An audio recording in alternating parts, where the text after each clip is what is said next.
yéenekaay yeeg Mamadou Mohamed Ndiaye. jërë ngeen jëf li tengoon ba ñuy ragal mu dagg far na yolom Walf Quotidien nañu ci xëta mu njëkk tension bi woon ci politique bi ak dënn yi jugoon ci campagne bi gif nañu Ousmane Sonko mi namoonu gatsa teggi na tànkam Barthélémy Dias mi ko ne woon ñoo ngi lay xaar ba nga ñëw boo ñëwee loo baax rek dinañ ko ñeer moom it ci woote dal ak jàmm ci la mujj Vox Populi di laaj ndax fitna ji doon yéeg ci géew politique bi dafay wàcc ndànk-ndànk am déet Le Quotidien ne ko en tout cas gaa ñi ñoo ngi def fi mathématique mu di ay manœuvre ngir dënn yi giif ba jàmm amaat ci langu politique gi Ousmane Sonko mi ne woon dafay dem baobab ko ñoom Barthélémy Dias ngir meeting fa Ousmane Sonko dellu na ca gannaaw Barthélémy Dias yéenekaay bi nee nañu weddi na li ñu ne dafa am ay ngànnaay yu mu yor denc ko nee na loolee amul waxi kese la ci jamono jooju Le Quotidien mi ngi ñuy jottale ñaawlu gi société civile gi ci réew mi di ñaawloo ko naqarloo xeexoo yi am fan yi ci langu politique gi fitna jawoon keroog ca Ndar Le Quotidien nee nañu am na juróom-ñett fukki nit ak benn yuñ ca jàppagum Les Échos nañu ci juróom-ñett fukki nit ak benn yooyu ñu ca teg loxo juróom-ñaar fukk ak juróom-ñaar mu di 77 personnes nee nañu ay garde corps la ñuy waa sàmm sa kàddu Bougane Gueye Dany bu sàmm sa kàddu ci journal bi muy xam ne ne am na seen benn élément boo xam ne ci tànk la ñu ko fetal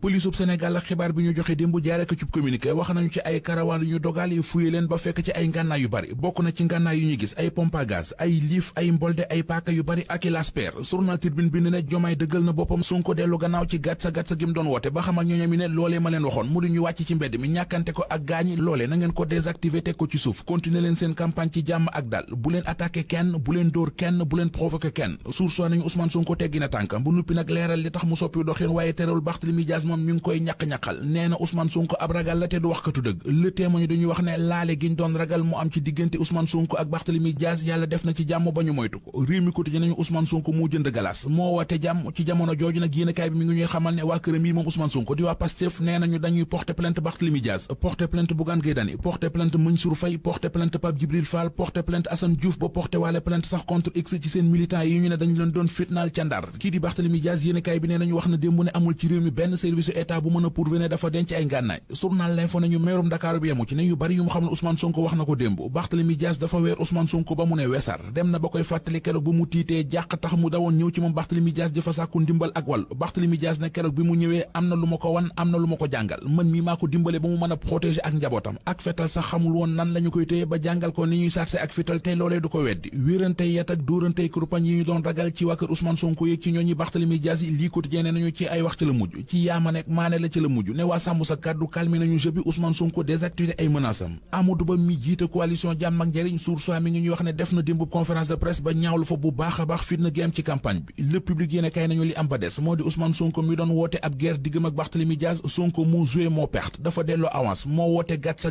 ba ñëpp ñëw mu far jël gatsa ga soppi ko def ko ndànk-ndànk Barthélémy Dias mi yendu ci kaw terrassam doon ko xaar Le Public yéene kay nee nañu gisul sax takkandeeru waa ji ndaw si di Nabou Leye moom la L'Observateur xëyee ubbil yéene kay bi ginnaaw bi ñu ko tuddee moom Nabou Leye ci la xewoon ca Pikine Technopole mu di faatuk Abdoul Aziz Dabala ak Boubacar Gano Wali ba taxoon ñu boole ko ci ñuy tëye woon ci kaso bi ginnaaw bi ñu may ko liberté provisoire di bàyyi néggandiko L'Observateur ne nañu bu deful ndànk dana delluwaat ca kaso ba liberté bu fragile L'Observateur ne nañu ci la Nabou Leye toog ndax ordonnance bi ko may ak contrôle judiciaire mënees na koo révoqué maanaam dellu ci ginnaaw